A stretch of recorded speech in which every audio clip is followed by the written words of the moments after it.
I am Natalie Parker, 32 years old, and last month my world shattered at a family dinner in my own apartment in Seattle. The house my cherished grandparents left me had turned into a battleground with my entitled sister and my complicit parents.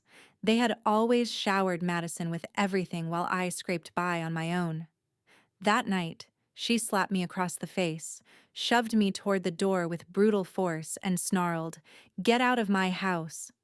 My parents just sat there, their eyes cold and unmoving as I stumbled out into the hallway, my cheek burning and my heart pounding. I stood under the fluorescent apartment lighting, staring at my own locked door, the taste of blood on my lip where I'd bitten down. The smell of my homemade lasagna still lingered in the hallway, now making me nauseous. A week later, a package landed on their doorstep.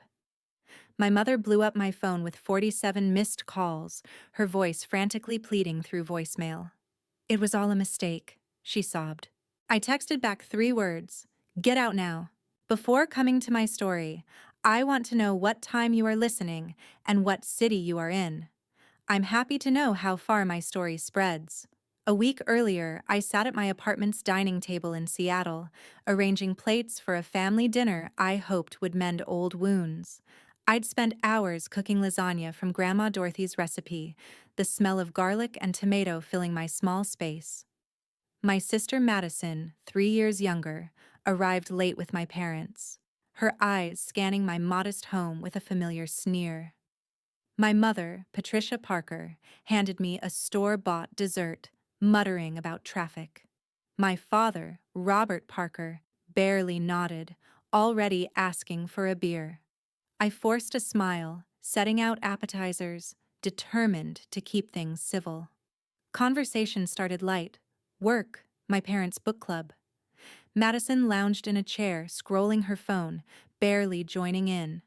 I mentioned my latest coding project, a budgeting app I'd pitched at work. Patricia waved it off, saying, "That's nice, Natalie, but let's hear about Madison's new venture." Madison launched into a story about her struggling startup, a fitness app that hadn't landed funding. "Investors don't get my vision," she complained, tossing her hair. Robert nodded sympathetically. "You'll find the right one, sweetheart." I bit my lip, used to their favoritism. The mood shifted when Patricia brought up the house. My grandparents, Dorothy Wilson and Harold Wilson, left me. "Have you updated the kitchen yet?" she asked, her tone too casual. Madison was saying it would be perfect for her. I froze, fork halfway to my mouth. "It's my house," I said evenly. Madison leaned forward, her voice sharp. "You don't need all that space, Natalie. I'm starting over after my app tanked. It'd be better with me." My chest tightened. Grandma and Grandpa left it to me, not you. Robert cleared his throat. "It's a family house." "Think about sharing, Natalie." Patricia chimed in. "Madison's in a tough spot. You're doing fine." I pushed back, voice steady despite my rising anger. "Fine? I've worked for everything while you've handed Madison whatever she wanted." Madison's face darkened. "Don't act superior just because you code apps nobody uses." The insult stung, but I held my ground. "At least I don't expect handouts." The table went silent. Then Madison stood, her chair scraping the floor. "You're so selfish," she spat, stepping closer. Before I could react, her hand cracked across my cheek, the sting sharp and hot. She grabbed my arm, shoving me toward the door. "Get out of my house," she yelled, as if my apartment were hers.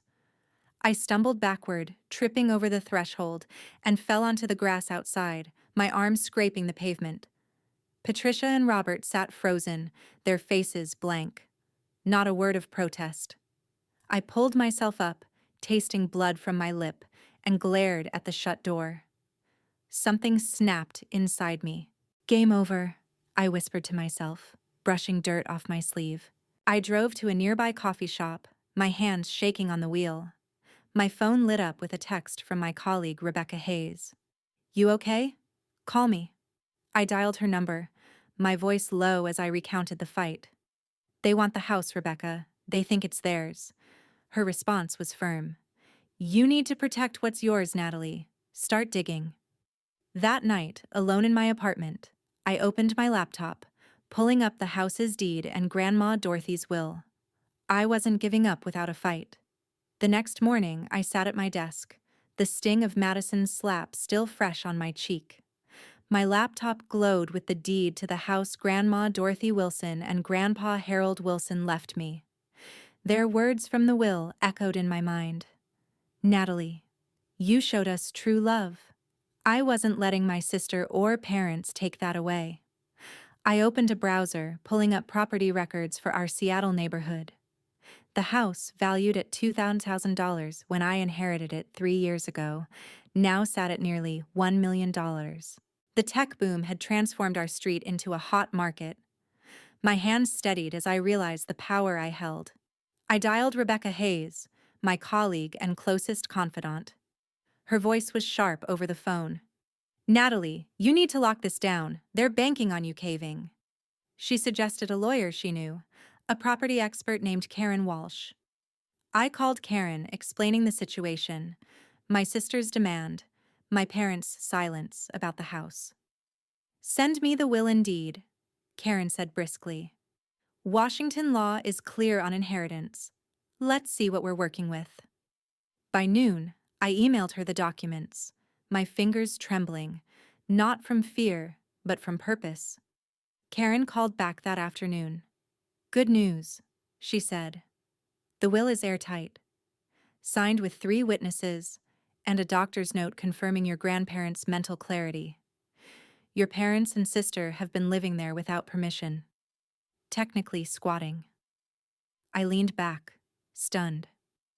Squatting. Madison had been crashing in the guest room, claiming it as her office for her failing fitness app. Patricia and Robert stayed over often, acting like the house was theirs.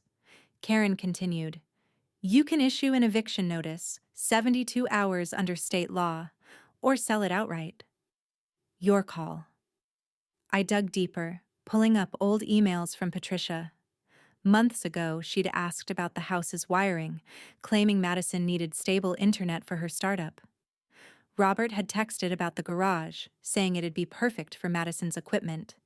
It hit me. They'd been planning this for months, assuming I'd roll over. I remembered Grandma Dorothy's voice, calm but firm, one evening when I was 16. We'd sat in her garden, debugging code on her ancient desktop.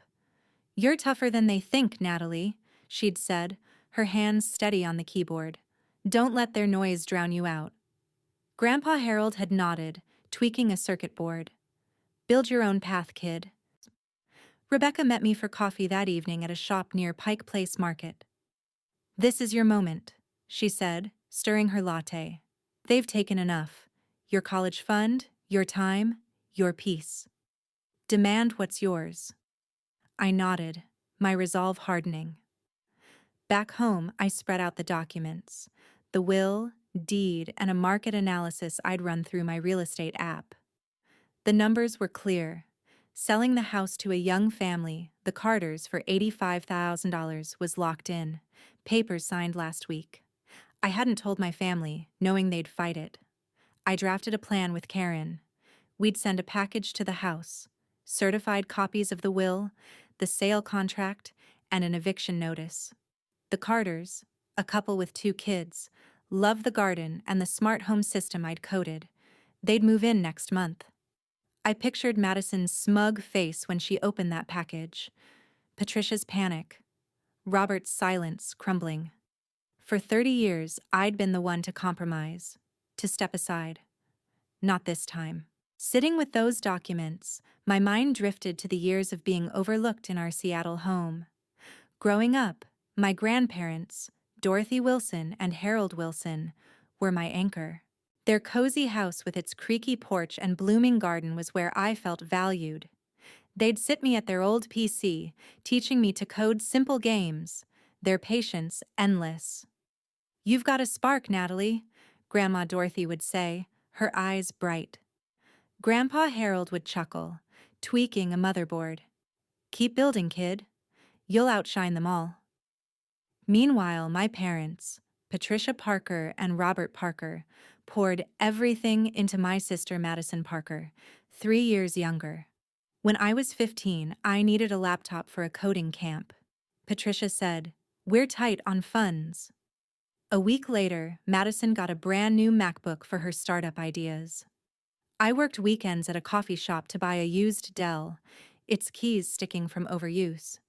At 16, Madison got a shiny SUV for her birthday, while I rode the city bus, my backpack heavy with library books. "Madison has big dreams," Robert would say, shrugging off my straight-A report cards. "You're fine, Natalie." Fine. That word burned. My college fund was another casualty. At 18, I learned it had vanished into Madison's first app venture, a social media platform that crashed in 4 months. "Unexpected expenses," Patricia mumbled when I asked. I worked 30 hours a week through college, coding freelance apps to cover tuition, still pulling a 3.8 GPA in computer science. Madison dropped out of 2 universities, each time with my parents' excuses and cash for her next vision. I'd call Grandma Dorothy, voice shaky, venting about the unfairness. "They're blind to your worth," she'd say, her voice steady over tea in her kitchen. "But you're stronger than their mistakes." One night when I was 17, I sat on their porch, tears streaming after Patricia canceled my science fair trip to fund Madison's coding boot camp. Grandpa Harold handed me a soldering iron. "Fix what's broken, Natalie, starting with yourself." Their belief kept me going.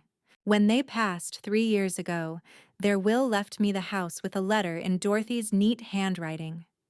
"Natalie, you gave us love when others only took. This house is yours to protect." Madison scoffed at the reading, tossing her hair. "Good luck with that fixer-upper." I poured my savings into the house, coding a smart system to control lights and security, preserving the garden Dorothy loved. Madison, meanwhile, racked up debt on her fitness app, always expecting a bailout. Patricia and Robert never questioned her, their praise endless. "Madison's a risk taker," they'd say, ignoring my late-night coding sessions to meet work deadlines. I'd overhear them at holiday dinners, whispering about giving Madison the house for stability. Stability, as if I hadn't earned it. The final straw was a memory from 2 years ago. I'd found an old photo of me and Dorothy in the garden, her arm around me, both of us smiling. Tucked behind it was another note from her. "Natalie, you're the one who carries our love forward. Don't let them steal your fire." That note, now in my desk drawer, fueled my anger as I sat with the deed. For 30 years, I'd been pushed aside, my efforts dismissed, my inheritance targeted. Madison's slap wasn't just physical, it was the culmination of their entitlement. I wasn't just protecting a house, I was reclaiming my worth. Back at my apartment, I finalized the plan with Karen. The house sale to the Carters, the young couple with 2 kids, was locked in at $85,000, papers signed and notarized. Karen had prepared a package, certified copies of Grandma Dorothy's will, the sale contract, and a 72-hour eviction notice under Washington law.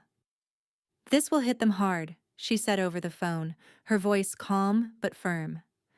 "They've been squatting illegally. You're within your rights." I nodded, picturing Madison's smug grin fading.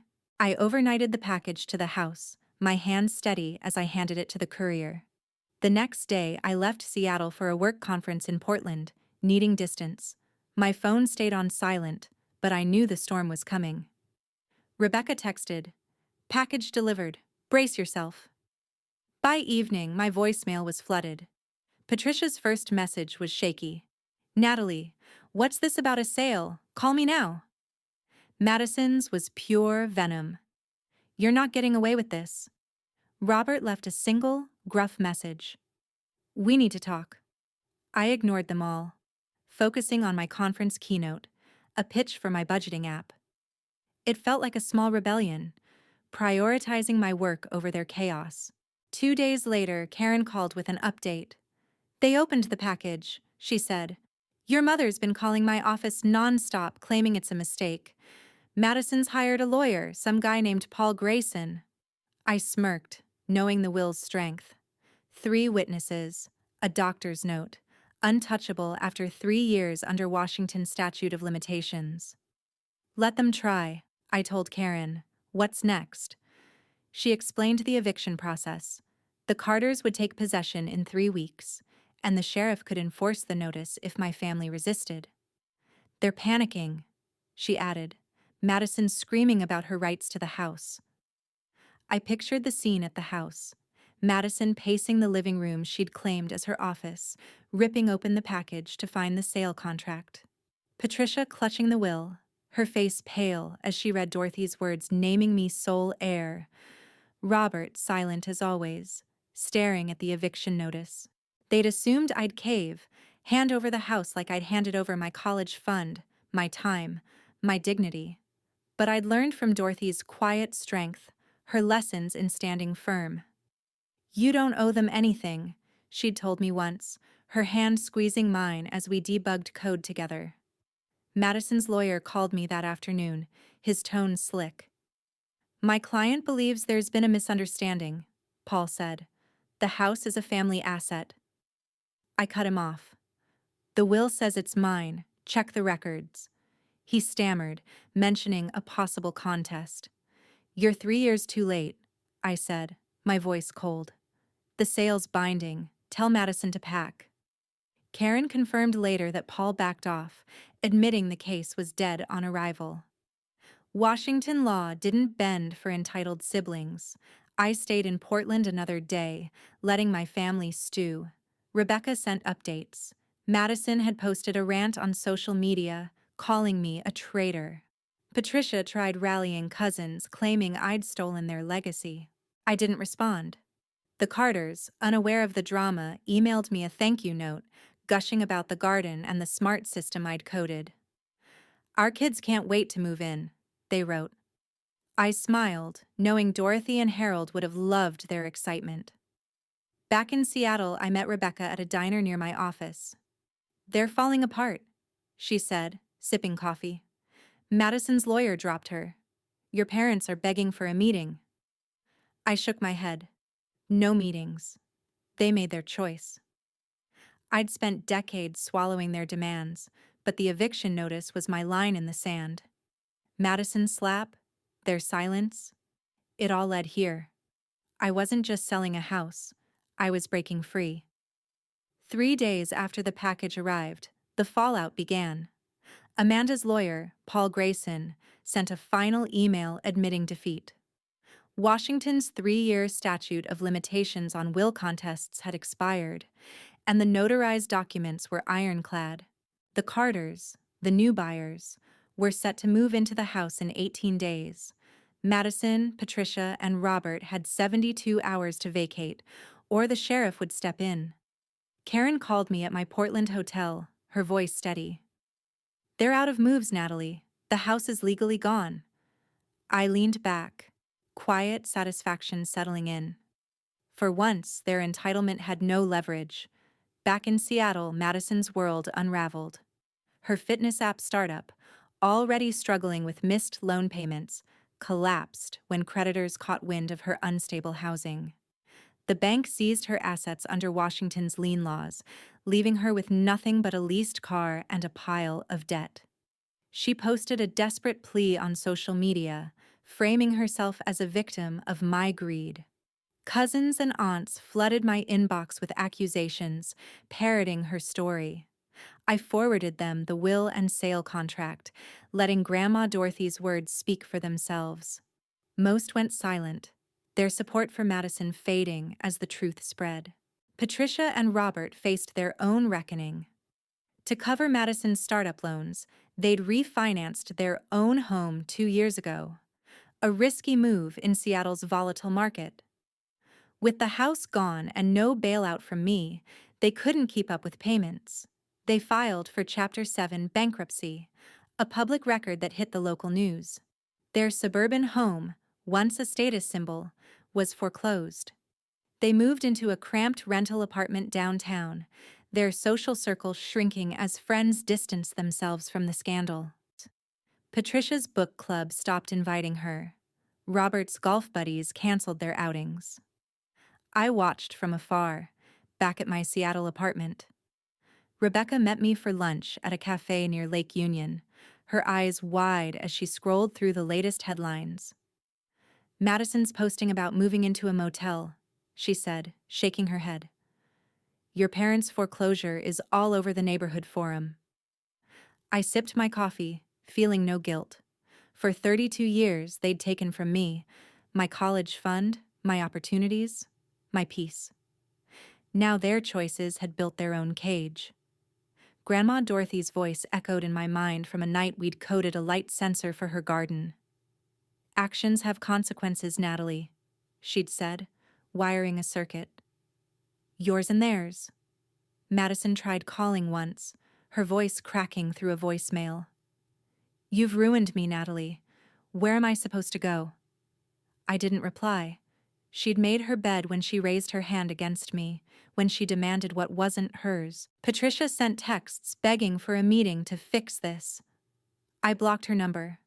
Robert left a message, his tone flat. "You've gone too far." I deleted it without a second thought. Their attempts to guilt me felt hollow, a last gasp of control slipping away. The local paper ran a story on the house sale, mentioning the family dispute without my name. Neighbors who'd seen me tend Dorothy's garden for years sent supportive emails. "Your grandparents would be proud," one wrote. The Carters sent photos of their kids playing in the yard, the roses blooming under their care. I smiled, knowing the house was alive with new memories, just as Dorothy and Harold wanted. Rebecca and I toasted at the cafe, clinking glasses of iced tea. "You flipped the script," she said, grinning. "They thought they'd break you." I nodded, my chest light. The dominoes had fallen, not because I pushed, but because they'd built a house of cards. Madison's slap, their silence, their greed. It had all led here. I wasn't reveling in their pain, but I wasn't carrying it either. For the first time, I felt untethered. 2 months later, I stood in my new bungalow in Seattle, sunlight streaming through the windows. The small house, tucked in an up-and-coming neighborhood, was half the size of Grandma Dorothy's, but perfect for me. I'd painted the walls soft gray, hung a photo of Dorothy and Harold in the garden, and planted rose cuttings from their old yard. With the $85,000 from the house sale, I'd invested in my dream, an education app teaching kids to code, partnering with Rebecca Hayes. I launched it last month, and early downloads were climbing fast. My new life felt like a clean slate. I'd cut all ties with my family. Madison Parker, my sister, had spiraled further after losing her startup. With her assets seized, she couldn't afford her leased car or motel rent. Last I heard, she was working part-time at a coffee shop, living in a shared apartment with strangers, her social media silent. Seattle's tough job market offered no mercy for her lack of experience. Patricia Parker and Robert Parker, my parents, were hit harder. Their Chapter 7 bankruptcy stripped them of their suburban home, forcing them into a tiny rental near the city's edge. Their social standing crumbled. Patricia's book club dropped her, and Robert's former colleagues avoided him. A local blog mentioned their foreclosure, tying it to family mismanagement. They'd become pariahs in their own circle. I didn't gloat, but I didn't grieve either. Their choices, favoring Madison, ignoring me, demanding my inheritance, had built this outcome. Grandma Dorothy's lessons rang clear. "Your worth isn't their approval," she'd said, showing me how to debug code under her porch light. Harold's gruff advice, "Stand tall, kid," echoed as I built my app. Their love, not my family's, was my foundation. I blocked Patricia's last text, a plea to talk it out. Madison's final voicemail, accusing me of betrayal, went straight to trash. Robert hadn't reached out since the eviction notice landed. My app's success grew.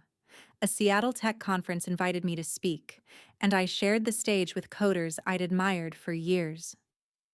Rebecca cheered from the front row, her grin wide as I demoed the app's features. "You're killing it," she said later over drinks at a downtown bar.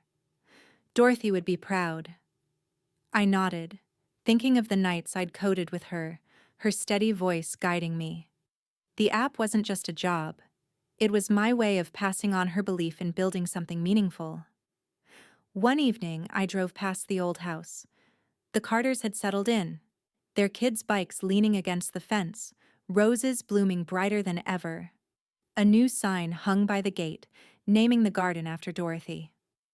I didn't stop, just slowed enough to take it in. Sometimes the most loving thing you can do is let people face the consequences of their choices. That's a lesson worth inheriting.